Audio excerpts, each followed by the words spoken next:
So, it's October 1 and it's my birth month! I'm super happy kahit na nadagdagan tayo ng +1 sa edad and wala na tayo officially sa kalendaryo.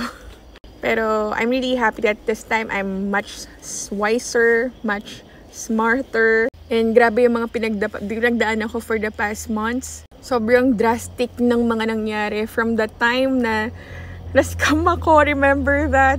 Sobrang laki na nawala sa aking pera up until naka-recover ako from it.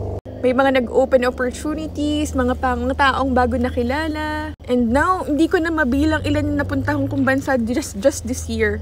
I remember I started my this 2024, na grabe, I was super devastated. I was in pain. I was hopeless talaga dahil sa mga nangyari sa buhay ko. And now, nakita nyo yung life ko, how God flipped everything from nothing and now to somebody. And natutuwa ako dun sa mga nami-meet ko, especially here in Japan. Nagpunta ako sa Europe, nagpunta ako sa Thailand. And even nung nag-ikot-ikot ako sa buong Pilipinas, nagsibu tayo, Palawan, nagbicol tayo, nagdabaw tayo. I've met several people, several communities na they were able to build very strong friendship and relationship and community because of me, because they were able to meet each other because of me. Na grabe, nakakatuwa rin talaga na maging source ng blessing sa mga tao.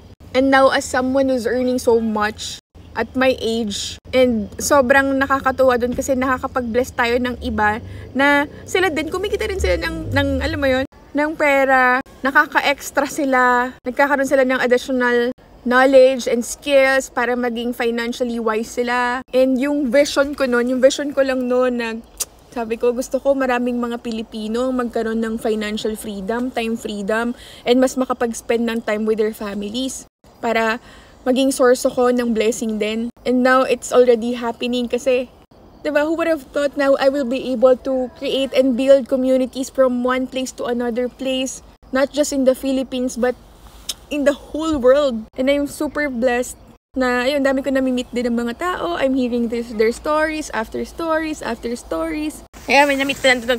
Hello muna tayo dito sa isang leader natin. Nagti-TikTok ako eh. Japanese. Hi. Oh, they're Japanese. Half Japanese. Yeah. Half Japanese. Sa TikTok ko. Hi! Ayan, yung mga natin. Na mga leaders natin here in Japan. Ay, Sunny, ayan. Hello muna kayo dito. Hello. Ayan, mga leaders natin sa Japan. Ito. Ayan, soon. Dito soon. Ayan, soon magiging. Kasi Hello ka na dyan sa TikTok na. Diba? O sa TikTok, makikita ka Sa TikTok, marami sa TikTok. Ayun, kasi may dumating tayo na leader. Sinama niya yung anak niya na Japanese. Diba, nakakatuwa sila. Sobrang nakaka-good vibes kasi grabe yung energy. Nakakahawa talaga yung energy nila na talagang positive sila dito sa Japan. Na talagang they're really looking forward na magkaroon ng financial stability. And of course, makatulong din sa karamihan. If only I can spend more time here in Japan talaga, I would do that. However, pinapauwi na ako ng Hershey sa Pilipinas dahil doon nga naman, we're preparing for IVF talaga. And that's one of my prayers then this October, this year, na yung birth month ko, one of my prayers talaga na hopefully maging okay na. Kaso ngayon kasi medyo parang medyo struggling yung health ko. Pero we can do this. Basta positive lang tayo and nakakatuwa pa din. Siyempre na, alam mo yun, yung parang naiisip ko nga, pag nagko-content ako dito sa TikTok, parang wala, nagko-content lang ako. Gusto ko lang nagko-content talaga. And nakakapag-inspire, of course, siyempre parang sa sarili ko, ini-inspire ko rin yung sarili ko. At the same time, sinasabay ko na rin kayo. That's why kino-content ko yung mga nababasa ko, mga naiisip ko, ganyan. Without me knowing na yung pagko-content ko pala na yun is nakakapag-share din ng good vibes, na nakakapag-inspire din pa rin ng karamihan, na to the point na nakikita pala siya sa buong mundo, na ang dami palang nai-inspire din, natutuwa din, na parang merong iba, like dito ko na-meet sa Japan, na pag na-meet ko sa Europe, na parang ako daw yung naging source ng pag-asa nila ulit sa buhay, ganyan, kasi sobrang nai-inspire sila sa mga contents ko, na parang, what? Seryoso ba? Parang ako, sa akin, wala lang, gusto ko lang nagbibideo without me knowing na meron na pala tayong napapasa na good influence all over the world. And grabe si Lord gamitin ako. And grabe niya rin ako minold talaga.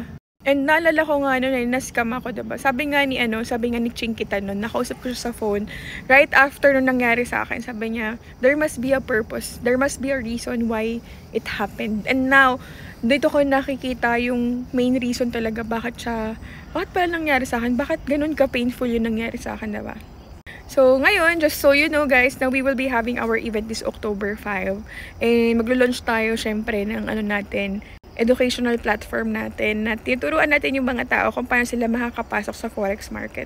So right now we're here in Japan and syempre gusto natin mas marami pang ma-tap na mga Filipinos din na gusto magkaroon ng extra income, mag-grow yung money nila at the same time makatulong din sa mga Japanese dito na gusto rin maging profitable sa trading journey nila.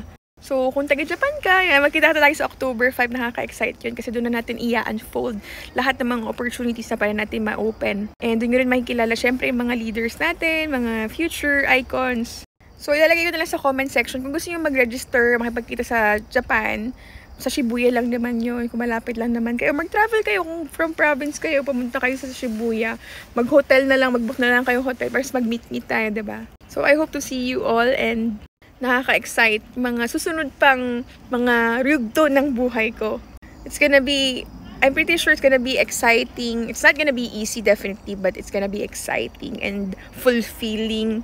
And nakaka-excite din yung i-open natin na school. Yan, school sa Marikina. Yan, yun doon tayo mag-aaral, magtuturuan, magkita-kita, magbabanding, diba? So, it's gonna be a very productive place. Kaya sobra excited na ako ma-open yung ating office. Sa may bandang Marcos Highway lang yan. So, malapit lang yan, guys.